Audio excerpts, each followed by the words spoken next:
Imagine walking into a room full of strangers. Before you've introduced yourself, before you've said a single word, before anyone knows your name, someone has already decided what kind of person they think you are. Confident, shy, friendly, arrogant, intelligent, awkward, trustworthy, untrustworthy. It happens in seconds. And the strange part is, they're probably not even aware they're doing it. We like to believe we judge people fairly, that we wait for evidence, that we take our time.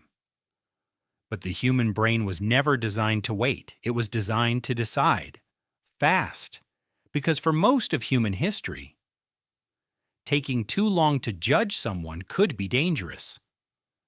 Today, that ancient survival system still shapes first impressions. Only now. Instead of helping us avoid predators, it's helping us decide what we think about a stranger standing in the office kitchen.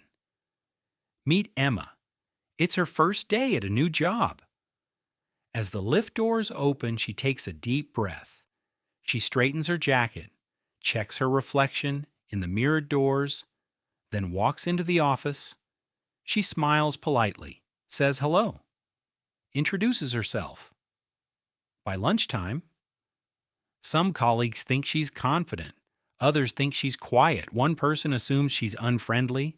Another thinks she's professional. The strange thing? Emma hasn't changed. The people looking at her have. The brain hates uncertainty.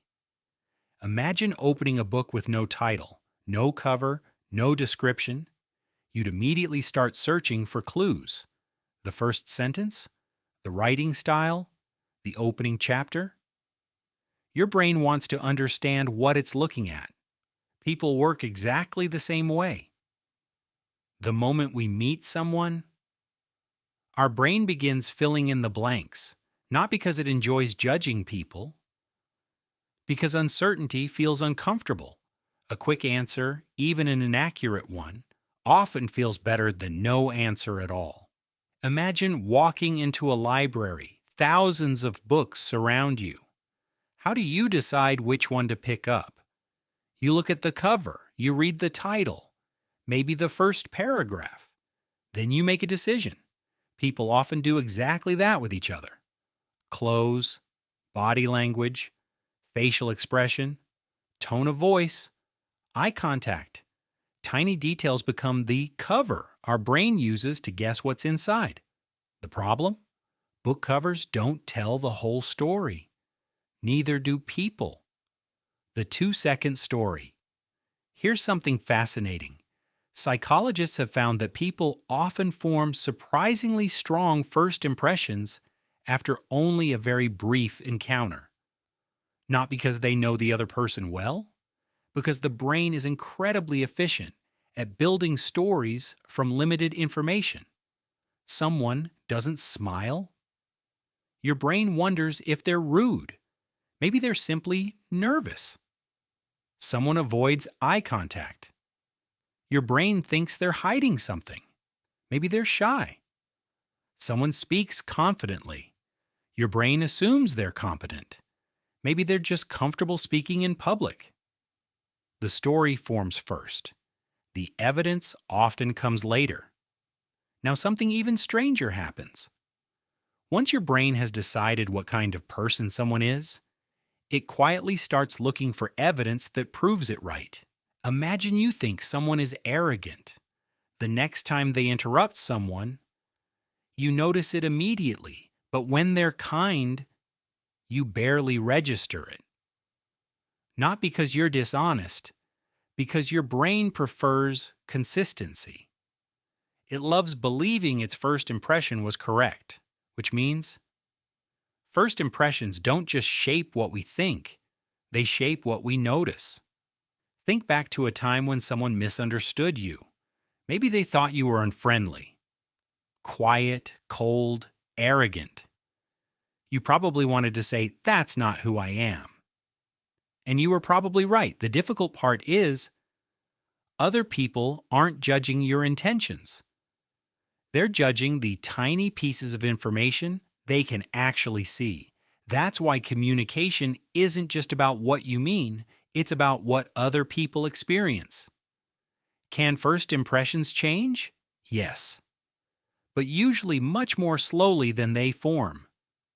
Imagine writing the first sentence of a story. Changing the ending is easy. Changing that first sentence after everyone has already read it, much harder. That's why consistency matters.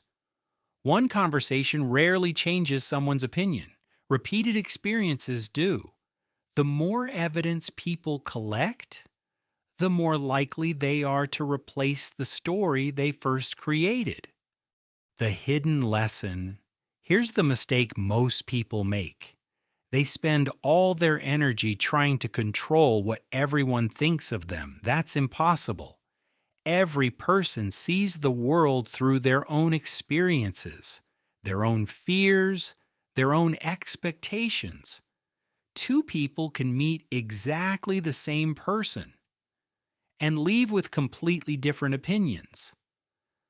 Not because one of them is lying, because both are filtering reality through different minds.